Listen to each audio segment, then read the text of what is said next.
Oi, Ju, foi mal a demora. Eu tava na aula de Teoria Antropológica 2, lá na UNB. Que bom que a gente marcou aqui no bar pra conversar sobre o Munsa 3. Eu tenho andado cansadinha esse final de semestre. Relaxa, amiga, acabei de chegar aqui também. Pega um copinho de cerveja. Mas sério, eu achei um arraso essa ideia de trazermos para os episódios uma conversa mais contraída sobre algumas de nossas histórias da faculdade. Até porque o Mundaréu, para além de um podcast fruto da parceria entre a Universidade de Brasília e a Unicamp, ele é sobre histórias. Então vai ser ótimo ouvir um pouquinho de alguns alunos de ambas as faculdades. Eu tô animada para ver o que o pessoal vai desenvolver para os outros episódios. Estão pensando em falar sobre extensão, militância, cotas raciais. A galera tá com ideias sensacionais mesmo. Inclusive, 2 amigos meus vão dar uma passadinha aqui hoje e super dá pra gente pensar algumas coisas pro episódio. A Mariana Petruccelli faz licenciatura em Ciências Sociais e bacharelado em Antropologia aqui na UNB. E o Bruno é bacharel em Antropologia na Unicamp, lá em Campinas, e tá concluindo mestrado na USP. Os dois desenvolveram PIBICs na graduação. Poxa, perfeito demais! Essas trocas que a gente tem no bar já me fizeram voltar pra casa com reflexões muito boas. Acho que é um ambiente mais descontraído, sei lá. A gente não sente tanto medo de estar errado. Inclusive, olha eles ali. Oi, gente, desculpa a demora. Oizinho, gente, prazer. Eu sou a Raíssa. Oi, pessoal, boa noite. Meu nome é Bruno. Senta aí, gente.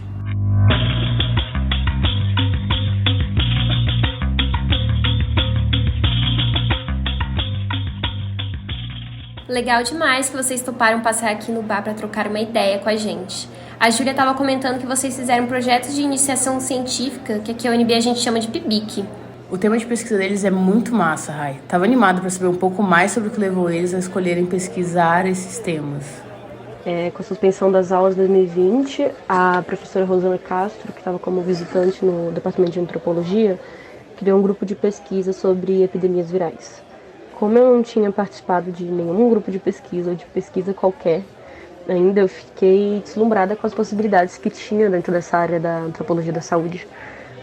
Tive acesso a essas pesquisas que estavam sendo feitas sobre a pandemia, o inicinho delas, e, assim, fiquei perplexa com a amplitude da área. No fim do semestre, ali em julho ou agosto, o grupo da professora Rosana acabou, porque ela teve que sair, né, ela estava como visitante, e eu decidi que eu ia entrar num PIBIC para dar continuidade àquele estudo que eu estava fazendo no grupo. Como a Rosana tinha saído, não tinha possibilidade de fazer um PIBIC com ela, então eu fiquei meio desamparada, assim. Por sorte, eu recebi, mais ou menos na mesma época, por meio da lista de transmissão de e-mail do departamento, uma chamada para inscrição no projeto de extensão. Aí eu fui. Esse projeto no qual me insiro ainda se chama Pessoas com Deficiência e Covid no DF, Construção de Conhecimento, Rede de Acompanhamento, Cuidado e Prevenção. E ele é encabeçado pelo Everton Pereira, que é um antropólogo dentro do Departamento de Saúde Coletiva. Como o professor já tem uma atuação forte na área do estudo sobre deficiência, ele tinha criado um observatório da deficiência. Aí eu submeti o meu primeiro projeto, que teve como objetivo compreender os impactos das medidas de lockdown, isolamento social, na vida de crianças com deficiência, os familiares e cuidadores. A gente fez isso por meio de entrevistas que foram feitas por mim e pelos meus colegas. Aí eu finalizei esse PIBIC em 2021 e entrei em outro no mesmo projeto. Esse é meu segundo PIBIC, o meu atual, e é sobre o novo normal na perspectiva de pessoas com deficiência na pandemia pós-vacinação. Então, meu objetivo é compreender a vida dessas pessoas pré-pandemia, comparar um pouquinho com o que acontece durante a pandemia e o que muda ou não com a chegada desse dispositivo biomédico, que é a vacina. A minha experiência com o PIBIC foi uma experiência de... Foram 2 anos de pesquisa de IC no PIBIC, né? Eu consegui duas bolsas de pesquisa no PIBIC e depois eu acabei conseguindo também uma da FAPESP. Foram 3 anos de pesquisa e eu comecei com uma pesquisa em 2019, eu não lembro agora certinho, mas acho que foi 2019 que eu comecei. E aí o nome da pesquisa era Entre Temporalidades Agenciadas e Performance de Emoções. Análise das narrativas jornalísticas sobre as células-tronco mesenquimais e terapia celular. E aí eu fui com essa pesquisa até 2022, né? Terminei no primeiro semestre de 2022 com a pesquisa de iniciação científica da FAPESP. que tinha o nome de Tecnopolíticas Corporais, Análise das Narrativas sobre Células-tronco, Mesenquimais e Terapia Celular. Essa é a pesquisa orientada pela professora Daniela Mânica, né, Bruno? Ela é, inclusive, uma das coordenadoras do projeto do Mundaréu também. Mas, afinal, o que de fato fez esses temas serem tão interessantes para vocês? O que me levou ao projeto foi basicamente, não sei, a necessidade de continuar a pesquisar, porque eu tive pela primeira vez esse gostinho com o grupo de pesquisa da Rosana. Acho que também um interesse que eu adquiri sobre a antropologia da saúde e deficiência, porque eu convivo diariamente com meu pai, que é PCD, e ele trabalha com crianças com deficiência na área da saúde. Então eu acabei ficando curiosa e queria compreender do que se tratavam esses estudos sobre deficiência na antropologia. E eu acho que o último motivo, assim, que também foi bem importante para mim, foi porque eu estava muito, acho que igual grande parte dos brasileiros, né? Eu estava muito sobrecarregada pela infodemia, assim, sobre o Covid. Esse mundo de informações falsas e verdadeiras. E eu queria ter contato com informações verídicas. Eu queria ver dados concretos, acompanhar a construção desses conhecimentos na área.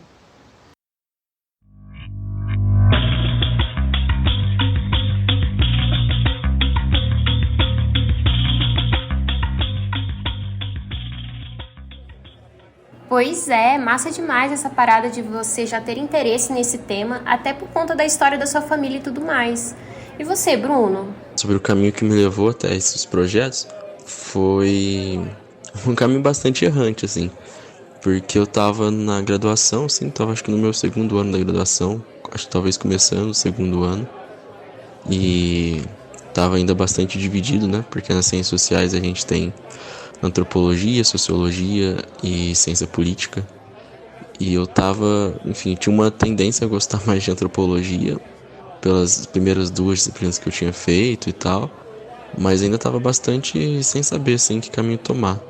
Mas eu tinha um amigo, o Matheus, que ele era um ano mais adiantado, assim, na graduação, né? Ele tinha entrado um ano antes de mim na Unicamp. E ele também era da antropologia e ele estava fazendo parte de um grupo de pesquisa, que era o Labirinto, né? Acho que talvez na época nem tinha esse nome ainda. Porque eu lembro que a gente deu esse nome junto um pouco mais pra frente, lá pro fim de 2019, por aí. Mas o Labirinto é um laboratório de estudos socioantropológicos sobre tecnologias da vida. É muito ruim mesmo esse rolê de se sentir muito perdido na universidade. Que bom que no caso você teve esse seu amigo que te apresentou o laboratório. Conheci o laboratório pelo Matheus, né, amigo meu. E na época que eu conheci a Daniela, a Dani tava com um edital, assim, um chamado, assim, para pesquisadores de iniciação científica para compor, assim, para colaborar com a pesquisa dela. Eu lembro que não era uma área, assim, que eu conhecia. Eu nunca tinha escutado falar. Quer dizer, tinha escutado pouco, assim, falar do Bruno Latour nas primeiras disciplinas, do Vida de Laboratório, assim, mas nunca tinha ido atrás, né, porque eu tava bem no comecinho. E aí foi quando eu comecei a escutar de antropologia da ciência, comecei a ver as pesquisas com célula-tronco, que era o que a Dani estava estudando, células-tronco, principalmente do sangue menstrual, as mesenquimais, a partir da antropologia, né? E aí, no primeiro momento, minha cabeça abriu, assim, né? Porque eu falei, nossa, não era uma coisa que eu esperava que desse para estudar a partir da antropologia, assim, né? Eu achava que era eu não pensava essa potencialidade, assim, desse estudo da antropologia por campos que, enfim, no primeiro momento pareceu que era da biologia, assim, pareceu que era de outras áreas, né? Enfim, essa foi a minha entrada na pesquisa, né? E eu também, nesse mesmo momento que a Dani estava com esse chamado para novos pesquisadores, assim, de IC, eu tava no curso de Ciências Sociais e tava precisando de dinheiro também, né? Porque pensa na permanência na universidade e tal. E mesmo que a bolsa de iniciação científica seja uma bolsa baixa, assim, né? Que não é reajustada há anos já e, enfim, mesmo com a inflação e tudo mais, continua os R$400, né? Do PIBIC. Foi uma boa ajuda, assim, nos 2 primeiros anos que eu tive, e principalmente depois, quando eu consegui a bolsa de pesquisa da FAPESP, de iniciação científica, que também deu uma boa ajuda, assim. Lógico que tentando fazer outras coisas ao mesmo tempo, mas foi o que me motivou também, de certa forma, naquele começo, a procurar uma uma pesquisa para fazer, né? Um grupo de pesquisa para me orientar, assim, para entrar e começar a ver esse trabalho de pesquisa. Esse é o sensacional da antropologia, esses diversos campos possíveis. E o massa de fazer PIBIC durante a graduação é que a gente pode ir aprendendo a pesquisar e conhecer um pouco sobre esses vários temas. Até porque a gente não precisa ficar estudando o mesmo tema sempre, né? Depois que acaba o período de 1 ano do PIBIC, cabe a gente decidir o que fazer como próximo passo. Seguir pesquisando mais sobre o tema ou até mesmo ir para um outro caminho completamente diferente. Fazer um projeto de pesquisa pode ser essencial para pensar no próprio trabalho de conclusão do curso, né? Seja para descobrir pelo que a gente se interessa ou para descobrir o que a gente não está nem um pouco afim de pesquisar. Nossa, gente, eu nunca tinha feito pesquisa na minha vida, agora eu tava, sabe, fazendo uma coisa tão legal assim, tão importante, interessante. E aí eu fui, foi super divertido. Virou minha interlocutora também.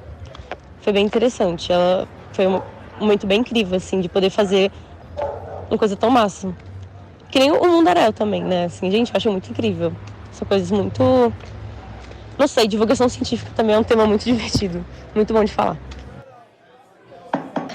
E como eu entrei no segundo ano, né, no comecinho do segundo ano, a maior parte da minha graduação eu fiz ela dentro do laboratório e dentro de um outro grupo de pesquisa que eu entrei logo em seguida, que é o Psipolis, que é Psicanálise Política e Significante, do Instituto de Linguagens da Unicamp.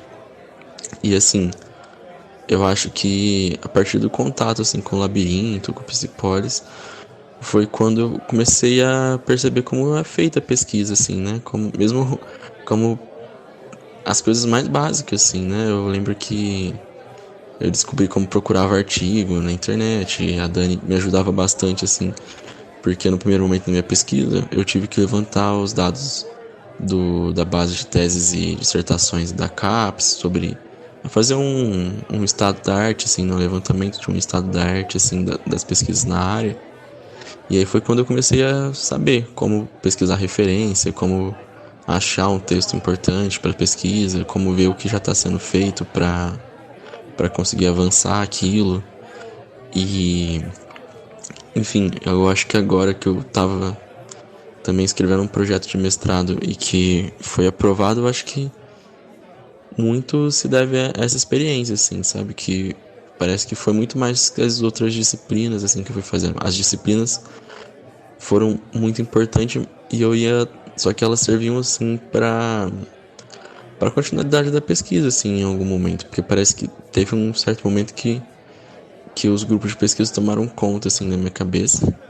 E as disciplinas que eu pegava já pensando em coisas que tinham a ver com eles, sabe? Em como avançar a pesquisa, ou mesmo na psicanálise, que é um tema que me interessa muito, que foi o tema que eu fui pro mestrado. Sempre fui pegando as disciplinas da antropologia, da sociologia, mesmo algumas disciplinas do Instituto de Linguagens que tivessem a ver com esse interesse, assim, de pesquisa mesmo, né? E, enfim, acho que esse foi um caminho que eu fui tomando no projeto, que me levou ao projeto e que agora eu tô tomando, assim, nesse início de pesquisa no mestrado também. Pois é isso que você falou, Bruna, de que logo nos primeiros momentos da pesquisa você teve que fazer um estado da arte, que é justamente isso de juntar referências, fazer pesquisa bibliográfica. Volta àquela parada que a gente estava falando sobre o TCC.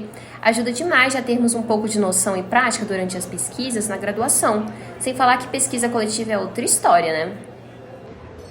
Acho que eu só tive o PIBIC como um processo de aprendizado tão massa porque eu fazia parte de uma pesquisa coletiva. Eu acho que no momento que eu comecei a ler o que os meus amigos escreviam, os meus colegas, a gente começou a discutir, a gente delimitava os problemas juntos, sabe? A gente escrevia, aí tinha reunião semanal, às vezes quinzenal, e a gente delimitava junto. Aí a gente falava o que a gente estava fazendo, a gente dividia o processo inteiro. E isso pra mim foi muito importante, porque eu via que as pessoas também tinham as mesmas inseguranças que eu, e o professor ensinava e eu aprendia, então era tipo muito, muito massa. E isso, nossa, incrível, sério, incrível. Porque eu lembro que quando eu entrei na faculdade, a galera falava, vai não, porque a vida de pesquisador é muito solitária e não sei o que lá. E eu, nossa, sou muito contra. Hoje em dia eu sou grande defensora da pesquisa coletiva por isso, assim. Porque com o PIBIC, né, a gente começou a dividir. E eu comecei a dividir também isso com as minhas amigas, assim, minhas amigas mais próximas. E a gente ia fazer trabalho final, aí uma mostrava pra outra, a gente discutia, falava sobre, virou uma coisa muito, muito maior na minha vida. E aí o PIBIC, então, eu estava sendo orientada pelo meu professor, pelo Everton, tinha a equipe e também tinham as minhas amigas que estavam fazendo PIBICs com outros professores em outros projetos, mas a gente dividindo, assim. E assim, isso continua também no TCC, né, com o grupo da Soraya, que também é muito coletivo, acho que ainda mais. E aí mostra a importância de dividir esses dados, né, porque você não está dividindo só dados, você está falando também sobre a sua vida pessoal e, sei lá, quando alguém, ai, nossa, putz, tô muito sem tempo, gente, não consegui fazer nada essa semana. Isso também mostra que as pessoas são reais, porque em alguns momentos pode ser uma vida muito competitiva. E isso de, ai, nossa, aquela pessoa ali com certeza tá lendo todos os textos. Putz, ninguém tá lendo todos os textos, é muito difícil. Ainda mais falando de um PIBIC que não é reajustado há muito tempo, né? A bolsa do PIBIC não é reajustada há muito tempo. Então, hoje em dia, R$400 não dá pra fazer muita coisa. Então, todo mundo ali tava fazendo outras coisas. Tava todo mundo, sabe, muita gente estagiando, galera fazendo bico. Então, meus amigos estavam ocupados, estavam fazendo outras coisas. E aí, chegava um momento que a galera não queria mais, né? Sem falar que a gente tava no meio de uma pandemia. Então, eu achava que eu tava sozinha quando eu ficava uma semana na Maus, trancada. E aí, eu percebia que tava muita gente assim também. Tava todo mundo adoecendo mentalmente. Porque é uma emergência sanitária, né? Uma pandemia. Tava todo mundo ficando muito mal. E eu achava que era só eu. Então, esse momento, assim, de poder dividir com as pessoas e poder ouvir que o outro também tem os momentos ruins deles, é muito importante, assim, sabe? Se mostrar suas partes frágeis, enfim, dentro de uma pesquisa. Porque, pra mim, é isso também. Na antropologia, você coloca um pouquinho de você ali sempre, senão você é inteiro. É difícil você também não colocar isso no processo. E aí fazer um processo completamente sozinho, sabe? Eu acho que pra mim, ficou mais fácil ver um problema, descobrir o que eu queria pesquisar quando eu comecei a me dar no processo também. Porque, enfim, acho que faz sentido. A gente adquire muita experiência massa, né? Além de que, no seu caso, fez você conhecer e se aproximar de pessoas novas e fortalecer novas amizades. Caramba, galera, que legal. Só essa conversa aqui já rendia um podcast inteiro. Demais, cara. A gente super tinha que tentar organizar mais ou menos desse jeito. Mas enfim, agora vamos pedir outra cerveja e falar sobre outra coisa, por favor.